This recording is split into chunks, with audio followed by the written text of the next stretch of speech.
여러분, 하나님은요, 어떡하든지 간에 우리를 살게 하세요. 뭐라고요? 우리를 살게 하세요. 내 환경과 처지 결코 간과하지 않으십니다. 그래서 이사야 41장 10절 말씀을 보니까 두려워하지 말라, 내가 너와 함께함이라. 놀라지 말라, 나는 내 하나님이 됨이라. 내가 너를 굳세게 하리라, 참으로 도와주리라. 참으로 나의 의로운 오른손으로 너를 붙들리라 했습니다.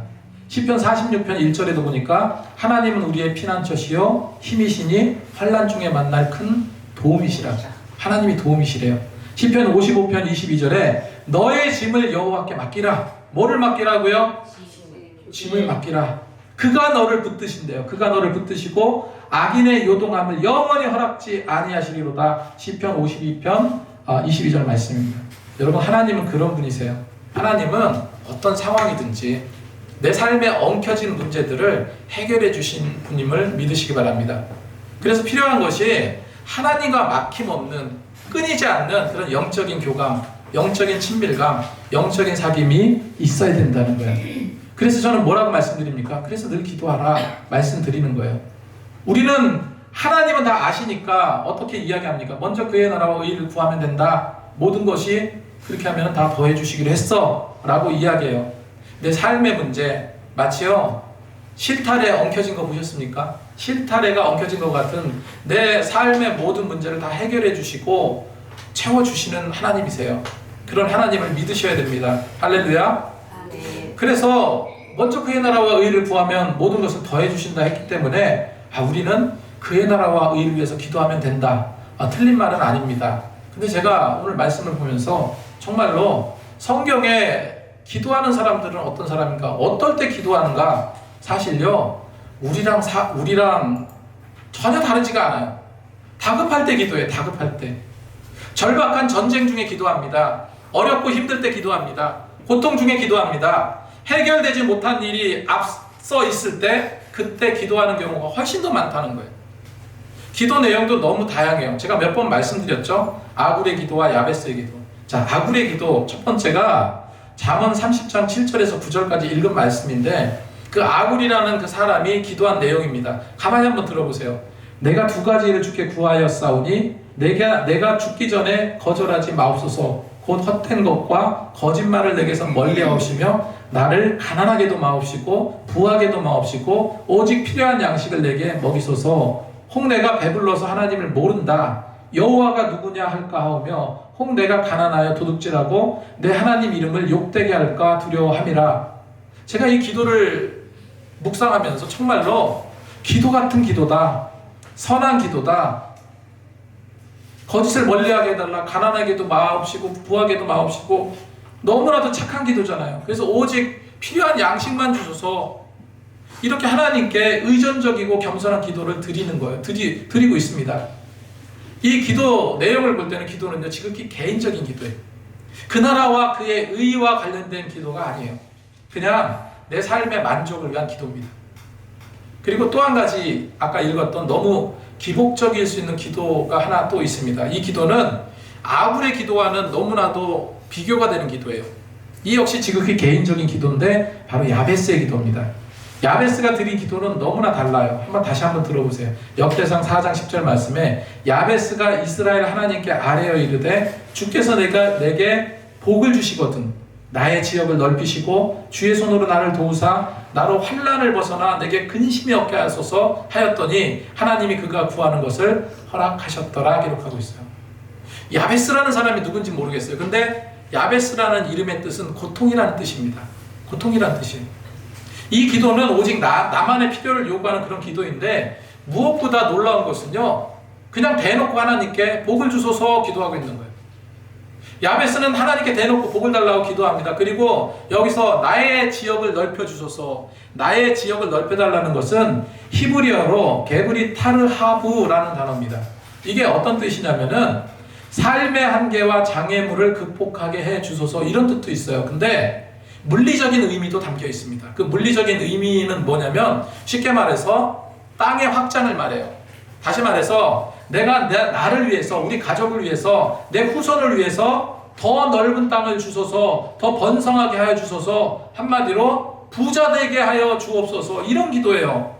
그뿐만이 아니죠. 환난 가운데 살아가는 가운데 어려움 처하지 않게 하소서, 근심이 없게 하소서, 늘 평안과 행복과 기쁨만 넘쳐나게 하소서, 이런 기도를 하고 있습니다. 완벽히 어떤 기도입니까? 그의 나라와 의하고는 상관없어요. 오직 나만을 위한 기도였어요. 개인의 부의 확장, 부자 되게 해달라는 그런 기도였습니다. 자, 근데 놀라운 게 뭡니까? 놀라운 게 말미에 있죠. 하나님이 그가 구하는 것을 허락하셨더라. 제 이 말씀을 보면서 뭔가 저 찡한 그런 마음이 들더라고요. 하나님께서 기도 응답을 주셨대요. 그렇게 기도했는데, 여러분, 그래서 우리는 말씀대로 먼저 그의 나라와 의를 위해서 기도해야 되지만, 그것이 저는 교회 공동체 기도 제목이다라고도 말씀드렸지만, 이와 마찬가지로 끊임없이 우리는 더 솔직하게 하나님께 진술해야 돼요. 더 솔직하게 내려놔야 돼요. 하나님, 나의 가족과 내 환경을 복구시켜 주옵소서. 가난한 자는 가난이 떠나가게 하고, 질병이 떠나가게 하고, 악하고 부정적인 모든 것을 없애달라는 그런 기도가 있어야 된다는 겁니다. 그리고 내 자녀, 내 가족, 내가 원만한 관계를 갖기 위해서 정말로 하나님께 간구하며 기도해야 된다는 거예요. 그리고 내 믿음이 약해지지 않도록, 주님, 약해지지 않도록 기도하라는 거예요. 그래서 저는 오늘 이 하나님께서 내가 헝클어지고 엉켜진 내 삶의 문제를 하나님께서 하나하나 풀어가시는데, 어떤 방식으로 풀어가는지 그걸 한번 살펴보고자 합니다. 첫 번째로요, 하나님은 내 엉켜진 삶의 문제의 본질을 나보다 더 명확하게 아시는 분이에요. 삶의 문제보다 삶의 본질의 문제를 더 명확하게 아시는 분. 단편적으로 지금 올라온 그 사실보다 근원적인 해결점을 먼저 보시고 해결해 주신다는 거예요. 풀리지 않을 것 같은데 엉켜진 문제들을 위해서 내가 하나님께 간절히 기도했어. 내가 이렇게 간절히 기도했는데, 하나님은 내가 이렇게 기도했는데 하나님은 이쪽으로 응답을 해주셨어요. 이쪽으로 응답을 해주셨는데, 그런데 나중에 보니까 이쪽으로 응답한 결과가 훨씬 더 내 기도보다 좋은 결과를 주셨다는 거예요. 여러분, 하나님은요, 그 단편적인 문제 해결, 그것이 아니라 그 깊이에 있는 근원적인 그 문제를 해결해 가시는 분이라는 거예요. 이 말은 분명히 하나님은 기도 내용보다 지금 기도하고 있는 나의 상태를 먼저 보신다는 거예요. 뭐를 먼저 본다고요? 상태를 먼저 보세요. 자, 여러 번 말씀드렸지만 엘리야는요, 정말 용맹스러운 주님의 선지자였죠. 근데 갈멜산에서 바알과 선지자들 대결한 이후에 이세벨 왕비가 화가 머리끝까지 났어요. 그래서 군사들을 풀었습니다. 엘리야를 죽이려고 군사들을 사람을 풀었어요. 엘리야는 너무너무 두려워서 어떡합니까? 산속으로 도망가 버려요. 산속 광야 깊은 곳으로 도망가게 됩니다. 오랫동안 압박받고 이제 많은 죽어나가는 주님의 선지자들을 보면서 너무나도 큰 낙심과 고통이 자리하기 시작했어요. 그래서 깊은 산중으로 들어가는 거예요. 그렇게 들어가다가 어느 로뎀나무가 있는데, 그 로뎀나무 아래 털썩 주저앉아서 하나님께 기도합니다. 어떤 기도를 했을까요? 열왕기상 19장 4절 말씀에, 여호와여, 넉넉하오니 지금 내 생명을 거두시옵소서. 나는 내 조상보다 낫지 못하나이다. 그렇게 용맹스럽던 주의 선지자가 얼마나 못나 보여요. 하나님의 사명자라는 사실이 무색할 정도로 정말로 무기력한 패잔병의 모습이잖아요. 자존감은 완전 바닥났습니다. 깊은 산중까지 도망가서 겨우 하나님께 한다는 소리가 뭡니까? 차라리 날 죽여달래요. 내 생명을 걷어가달래요. 이런 기도를 하고 있습니다. 어쩌면요, 엘리야는 지금 너무나 괴롭고 힘드니까 죽는 게 답일 거라고 생각을 했을 수도 있어요. 무엇보다 내가 과연 당신의 소명자로서 감당할 그릇이나 됩니까? 자책하고 더 좌절에 빠지게 하고 그런 마음의 상태인 거예요. 그래서 그가 생각한 해결책이 뭡니까? 도저히 이것도 아니고 저것도 아니고 그냥 나를 죽여달라, 이거예요. 의지도 사기도 완전히 꺾인 상태. 여러분, 근데 중요한 것은 하나님이 그 기도에 응답하셨을까요? 하나님은 그 튀어나온 그 죽여달라는 그거가 아니라 그 엘리야의 마음 깊은 곳에 있는 본심을 보셨다는 거예요. 지금 엘리야는 지쳐 있습니다. 많은 주님의 선지자들이 죽어나가고 처절한 그런 상황을 목도하면서 정말 두렵고 절망적인 그런 상태예요. 그래서 하나님은요, 엘리야의 그 엉켜진 삶의 본질의 문제가 무엇인지 너무나 잘 아셨기 때문에 하나님의 치료가 들어가는 거예요. 하나님의 응답이 들어갑니다. 어떻게 응답합니까? 엘리야를 위로해 주세요. 엘리야에게 힘을 주세요. 엘리야는 혼자 남았다는 고독감이 있었거든요. 상실감이 있었거든요. 외로움이 있었거든요. 하나님은 뭐라고 말씀하십니까? 너 절대 너 혼자 아니라는 거예요. 너 혼자 남겨진 게 아니라는 거예요. 육체적으로, 정신적으로, 영적으로 나약한 그 모습 주님께서 꽉 붙잡으신 겁니다. 하나님은 너 혼자가 아니라 지금 남겨진 7,000명의 렘넌트들이 있다, 남겨진 자들이 있다라고 말합니다. 너 결코 혼자가 아니라. 그러면서 천사를 보내서요, 그에게 떡과 물을 주시고 일단 기운 차리게 하시잖아요. 그리고 하나님은 호렙산에서 엘리야를 만나주세요. 열왕기상 19장 1절, 11절, 12절 말씀에 여호와께서 이르되 너는 나아가서 하나님 앞에 산에 서라 하시더니 여호와께서 지나가는데 여호와 앞에 크고 강한 바람이 산을 가르고 바위를 부수나 바람 가운데 여호와께서 계시지 아니하며 바람 후에 지진이 있으나 지진 가운데도 여호와께서 계시지 아니하며 또 지진 후에 불이 있으나 불 가운데도 여호와께서 계시지 아니하더니 불 후에 세미한 소리가 있는지라. 천사를 통해서 떡과 물을 주고 힘을 얻게 하고 세미한 소리로요 엘리야를 위로하신 거예요. 그렇게 해서 기운 차리게 위로하시고 복구해 주시고 힘을 주시고 그런 가운데서 다시 사명감을 솟게 하셨어요. 여러분 지금 하나님과 어떤 교제를 하고 계십니까? 어떤 소통을 하고 계십니까? 제가 아는 분 중에 정말 기도 많이 하고 계신 분이 계신데 그분이 이런 얘기를 제게 하더라고요. 목사님, 제가 기도하면 기도하는 것 그 자체가 응답인 경우가 너무 많아요. 이렇게 말씀하시는 거예요. 그게 무슨 말입니까? 뭐가 이루어진 게 아니야. 여전히 각박하고 여전히 힘들어. 여전히 경제적으로 힘들고 풀어야 될 문제가 산적해 있어요. 쌓이고 쌓였어. 그 문제를 해결해달라고 기도했더니 그냥 마음 자체가 기쁘고 평안해진 거예요. 불안하고 절박한 그런 마음이 사라져버려요. 그 세상 모든 것을 다 가진 기분을 주시고, 그리고 더 중요한 게 뭔지 아세요? 풀어가야 될 문제에 대한 자신감이 생기더라는 거예요. 여러분 이것도 응답입니다. 지금 당장 풀리지 않는 문제가 혹 있을 수 있는데 급하게 해결을 주시는 것이 아니라 해결할 의지와 힘을 먼저 주신다는 사실 여러분 기억하시기 바랍니다. 일어설 힘을 먼저 주신다는 거예요. 그래서 여러분 절대로 주님이 내민 손 거절하지 마시기 바래요. 일어서시기 바랍니다. 사실 우리만 힘든 거예요. 우리만 각박한 겁니다. 우리만 이거 될까 안 될까 생각하는 거예요. 하나님 앞에서는 아무것도 아니에요. 그까짓 거. 그게 뭐가 문제가 되겠습니까? 하나님은 다 아시고 그 모든 것을 해결해 주신 분이에요. 내가 생각하기엔 이 일은 엄청난 일일 수가 있고 처참한 일일 수 있지만 하나님 편에서는 일도 아니라는 거예요.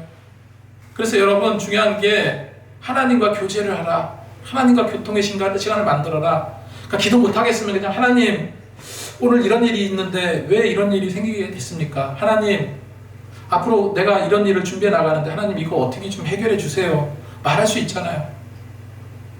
그래서 하나님과의 영적 교통을 하는 시간이 가장 필요한데 그렇기 때문에 기도가 중요하다는 것을 계속 말씀드리는 겁니다.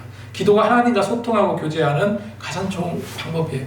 두 번째로 하나님은요 내 엉켜진 문제뿐만 아니라 내가 생각하지도 못한, 내가 생각해내지도 못한 이건 될 수 없어 하면서 생각조차 하지 못한 그런 일들도 해결해 주시는 하나님입니다. 제가 원래는 하나님께서 어떤 방식으로 그 기도를 풀어가시나, 고난 중에 있을 때 어떤 어려움을 어떤 방식으로 해결하나 거기에 초점을 맞춰서 말씀을 준비했는데 그 기도에 대한 말씀이 사실은 아니에요. 근데 기도의 말씀이 돼버렸어요. 이만큼 기도가 중요한 것 같아요. 우리가 잘 알고 있는 다니엘이 있습니다. 다니엘이 지긋지긋한 포로 생활을 마감해달라고 하나님께 기도했어요. 다니엘서 9장 20절 23절을 보니까 이렇게 나옵니다. 내가 이같이 말하며 기도하며 내 죄와 내 백성 이스라엘의 죄를 자복하고 내 하나님의 거룩한 산을 위해서 내 하나님 여호와 앞에 간구할 때, 다시 말해서 내 죄와 이스라엘 민족의 죄를 위해서 기도할 때, 곧 내가 기도할 때 이전에 환상 중에 본 그 사람 가브리엘이 빨리 나라 저녁 제사 드릴 쯤에 내게 이르더니 내게 가르치며 내게 말하여 이르되 다니엘아 이제 내가 내게 지혜와 총명을 주려고 왔노라. 그렇게 천사가 말을 하면서 천사가 뭐라고 말하냐면요, 곧 내가 기도를 시작할 쯤에 명령이 내렸으므로 했습니다. 이게 어떤 말인지 가만히 생각해 보세요. 이 말이 뭐냐면, 자, 다니엘이 민족으로 해서 기도했습니다. 죄를 위해서 기도했습니다. 그렇게 기도를 한 것이 아니에요. 시작도 안 했어요. 기도할 쯤이에요. 기도할 쯤. 다시 말해서 막 내가 기도를 하겠다라고 마음 먹었을 그때를 말합니다. 기도를 시작한 게 아니고 그 기도를 해야 되겠다라고 마음 먹었는데 가브리엘 천사는 벌써 하나님으로부터 기도 응답의 명령이 떨어졌다는 거예요. 기도 응답의 명령이 떨어졌다 하면서 그 응답을 들고 다니엘에게 온 겁니다. 놀랍지 않으세요? 이제 내게 알리러 왔으니 너는 크게 은총을 입은 자라. 그런즉 너는 이 일을 생각하고 그 환상을 깨달을지라. 이렇게 하고 있어요. 그래서 하나님은 가브리엘 천사를 통해서 다니엘에게요, 예루살렘 회복과 메시아에 대한 예언을 주시잖아요. 여러분, 기도하려고 마음만 먹었는데도 기도 응답을 이미 다 해결해 주셔. 아예 엉켜진 일들부터 미리 푸시고 풀어놓고, 그러고 어떤 겁니까? 그냥 지나가게 만드시는 거예요. 하나님. 이런 경우도 있다는 거예요. 여러분, 이런 하나님이 계신데 두려울 게 뭐가 있습니까? 힘든 게 뭐가 있어요? 제가 몇 번 말씀드렸지만 처음에 개척할 때, 그때 이제 전도로에서 문화 강좌를 하는데 목사님이 아이가 이제 어렸을 때예요. 그러니까 이제 문화 강좌를 교회에서 이제 뭐 이렇게 뭐죠? 펜글씨, 캘리그래피 뭐 그런 거 내가 아는 사람 이렇게 모셔와가지고 그거를 이제 강좌를 하고 그랬는데, 근데 이제 한쪽 부퉁이가 이제 유아방이 있었잖아요. 그리고 요 밖에서 애기였기 때문에 이렇게 안고 이렇게 하고, 근데 유아실에서 지 혼자 막 놀고 있는 거예요.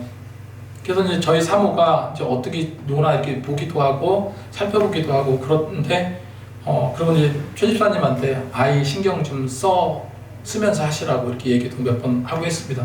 근데 수통 있잖아요. 이게 꽂아서 쓰는 거. 거기에 이제 뜨거운 물 꼭지를 만지작만지작 거렸던 거예요. 전혀 몰랐어요, 우리는. 만지작만지작 거렸는데 그게 톡 빠져버린 거예요. 그래서 뜨거운 물이 막 콸콸콸 쏟아져가지고 온몸이 다 화상을 입었습니다. 이 배부터 시작을 해가지고 난리가 아니었어요.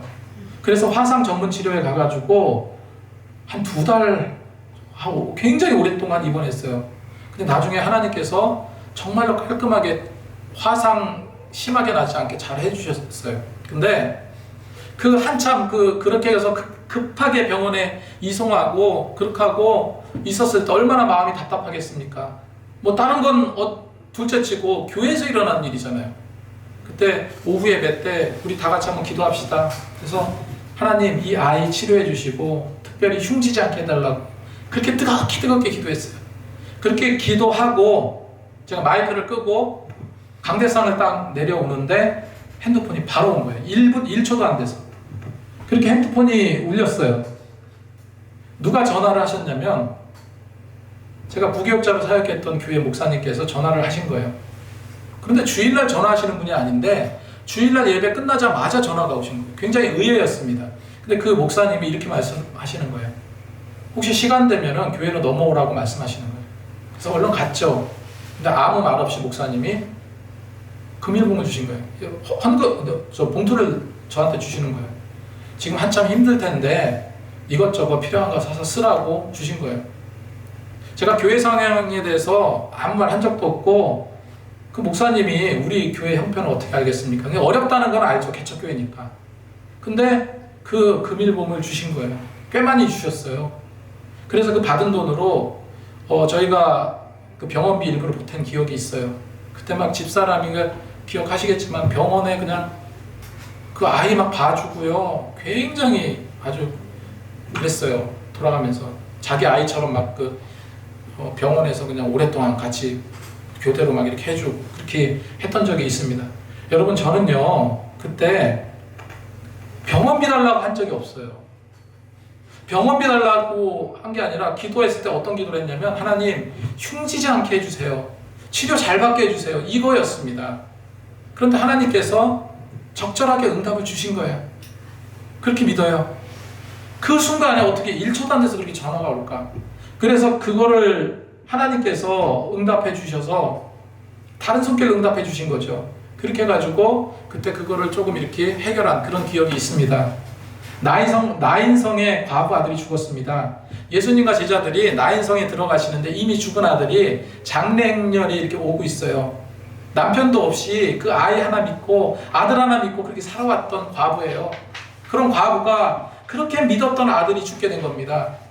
얼마나 슬프겠습니까? 당연히 슬픈 일인데 그렇다고 해서 그 과부가 죽은 아들을 살려주세요 이런 말 예수님께 하지 않았습니다. 그런데 예수님은 반에 손을 대고요 그 아들을 살려주셨어요. 이건 특별한 하나님의 은혜죠.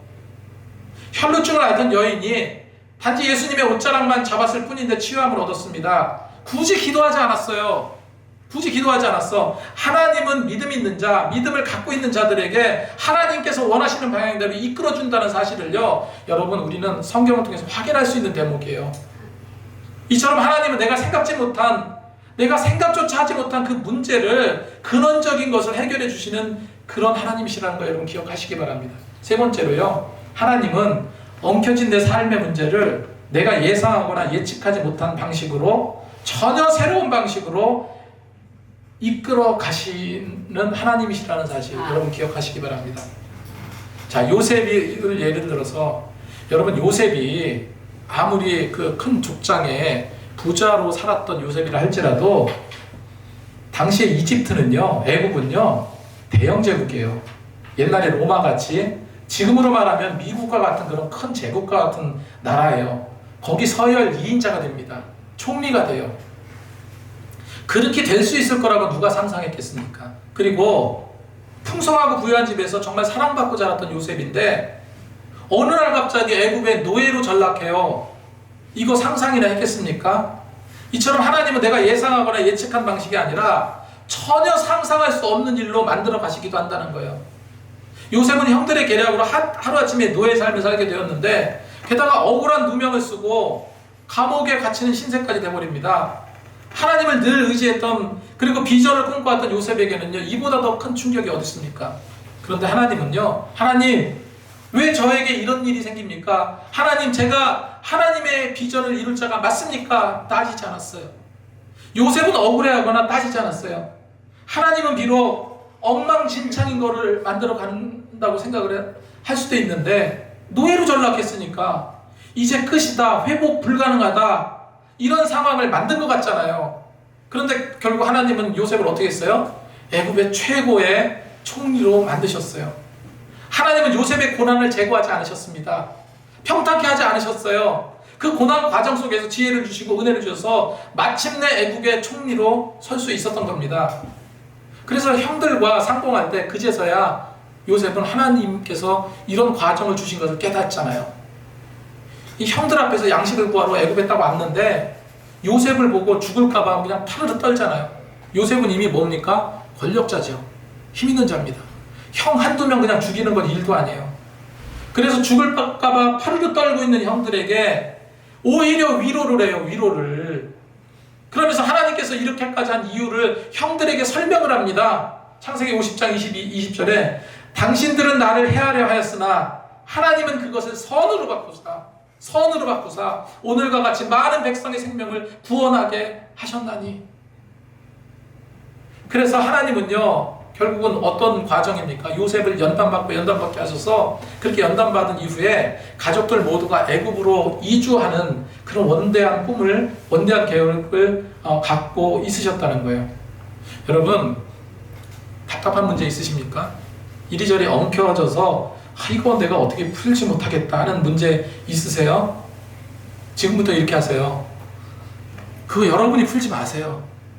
그냥 하나님께 던져버리세요. 하나님께 맡겨버리세요.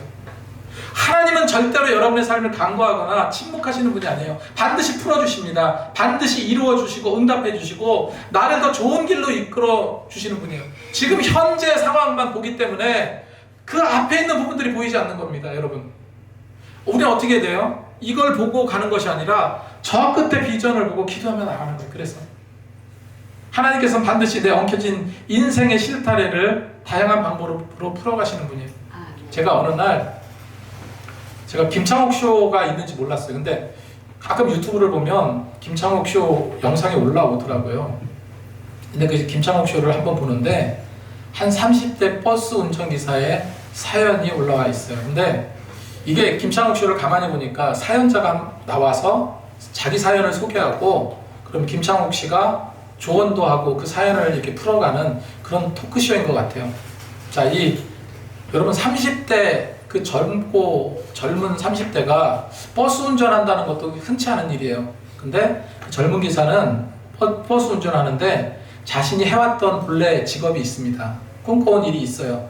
그런데 거기서 뭐라고 이야기하냐면 내가 이러한 과정을 겪었는데 그 일을 다시 시작해도 될까 이런 고민을 가지고 온 거예요. 사연은 그랬습니다.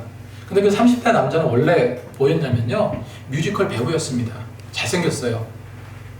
그래서 나름 인정을 받고 그 밑바닥부터 시작해서 어렵게 해서 인정을 받고 큰 무대에 비록 조연이지만 서게 됐어요. 공연이 너무너무 잘 끝났습니다. 너무너무 잘 끝났어요.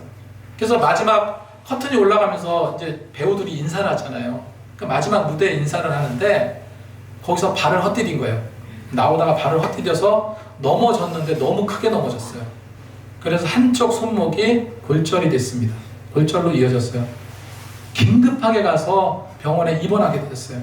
이제 인정받고 승승장구할 일만 남았는데 불의의 사고를 당한 거예요. 그래서 몇 달 이상 공연을 못하게 됐고 그 공연은 다시는 설 수 없게 되었습니다. 그 남자는 다시 재기의 꿈을 꿨어요. 그래서 열심히 몇 년간 또 갈고 닦아서 드디어 그런 고생 끝에 단독 주연을 따내게 됩니다. 단독 주연을 따내게 돼서 그 공연을 위해서 또 열심히 노력해요. 열심히 노력하고 다시 무대에 서게 돼요. 첫 무대가 서게 되는 날 무대는 매진이 됐습니다. 그리고 많은 사람들이 대박 조짐이 있다 그러는 거예요. 그 무대 공연을 마치니까 뭐 관객들이 감동을 받고 감동적으로 막 박수를 치고 난리가 난 거예요. 그래서 생각을 했다. 이제부터 시작이다. 내 인생 이제부터 잘 될 일만 남았다. 이제 나는 더 유명한 뮤지컬 배우가 될 거다. 이 자신만만해서 그렇게 인사하고 모든 게 잘 끝났습니다. 그런데 공연을 마치고 돌아가는 길에 이번엔 교통사고가 났는데 다리가 완전 부러져 가지고요, 수개월 동안 병원 치료를 받게 됐습니다. 그래서 첫 번째 공연을 하고 또 다시 공연을 할 수 없게 된 거예요. 이제 물 건너간 거예요. 다른 주연 배우가 그거를 또 하게 됐습니다. 그리고 긴 병원 치료를 받게 되었어요. 너무나 낙심이 되고 자책이 돼서 한동안은 술로 그냥 보냈대요. 술로 보냈대요. 그래서 내가 이 뮤지컬을 하고 싶은데 어떻게 하면 될까 하다가 찾은 것이 버스 운전이었던 거예요. 왜냐하면 다리가 아직 완전히 낫지 않았기 때문에 버스 운전은 이틀에 한 번씩만 운전하면 됐대요. 그래서 하루는 버스 운전하고 먹고는 살아야 되니까, 그러고 한 번은 연습을 해야 되겠다. 그래서 뮤지컬 관계자를 계속 만나러 다닙니다. 그런데 돌아온 대답은 안 된다는 거예요. 하루 내내 매일 연습해도 그래도 될까 말까 하는데 이틀에 한 번 한다고? 안 된다. 거절했다는 거예요. 계속. 그런 상황 속에서 어느덧 30이 훌쩍 넘은 나이가 돼버린 거예요. 이제는 생활과 싸워야 되는 그런 상황인데, 이런 상황 가운데서 내가 다시 재기하고 싶은데, 다시 그 일을 하고 싶은데 지금 해도 되겠습니까? 이런 질문인 거예요. 제가 말은 이렇게 쉽게 했죠. 너무나 가슴이 아프더라고요. 너무 안타깝더라고요. 김창욱 씨도 그 내용을 들으면서 울컥하더라고요. 그러면서 이런 말을 하는 거예요. 내 마음을 두드리는 또 다른 내가 만약에 붙는다면 뭐라고 반응하실 겁니까? 뭐라고 대답하시겠습니까? 그랬더니 그 30대 그 버스 기사는요, 울먹이면서 이렇게 얘기합니다. 저는 다시 뮤지컬을 하겠다고 말하겠습니다. 라고 이야기하는 거예요. 여러분, 이걸 보면서 느꼈던 게 뭐냐면, 참 살아가면서 이런 억울한 일, 왜 하필 그때 다리가 다쳐요? 왜 하필 그때 손이 부러져요? 근데 이런 일이 우리에게도 있잖아요. 살아가면서 정말 억울한 일이 있었잖아요. 내 주장이 먹히지 않고, 이거 그거 아닌데 왜 사람들은 이걸 그렇게 생각할까? 라고 생각하는 경우도 있으셨을 거 아니에요. 안 될 것 같아서, 이건 도저히 안 될 것 같아서 아예 내가 포기해버린 적도 있으실 거 아니에요. 그런데 지금 하나님께서 내 마음을 두드리고 계신데, 여러분 어떻게 반응하시겠냐? 어떻게 대답하시겠냐? 원망하시겠습니까? 억울하다 하시겠습니까? 그냥 힘들어서 포기하겠다 말씀하시겠습니까? 그렇게 하지 마시자는 거예요. 여러분, 내가 해결한다고 하지만, 내게 방법이 있다고 하지만, 사실 해결책도 하나님께 있습니다. 결코 그 실타래 같이 엉켜진 내 삶, 하나님께서는 그냥 내버려 두지 않아요. 우리 주를 믿는 자들이잖아요. 하나님을 따르는 자잖아요. 그래서 내 어거지로 뭔가를 해결하려 하지 마시고, 그렇다고 해서 모든 것을 손놓으라는 게 아닙니다. 주님과 같이 해결해 나가시면 좋겠어요. 하나님께 다 맡기시고요. 바로 내일부터, 바로 지금 이후부터 모든 걸 하나님께 맡기고 한번 기도하면서, 목적을 놓고 기도하면서 나가시기 바랍니다. 하나님께서 반드시 좋은 쪽으로 채워주실 줄로 믿습니다. 기도하겠습니다.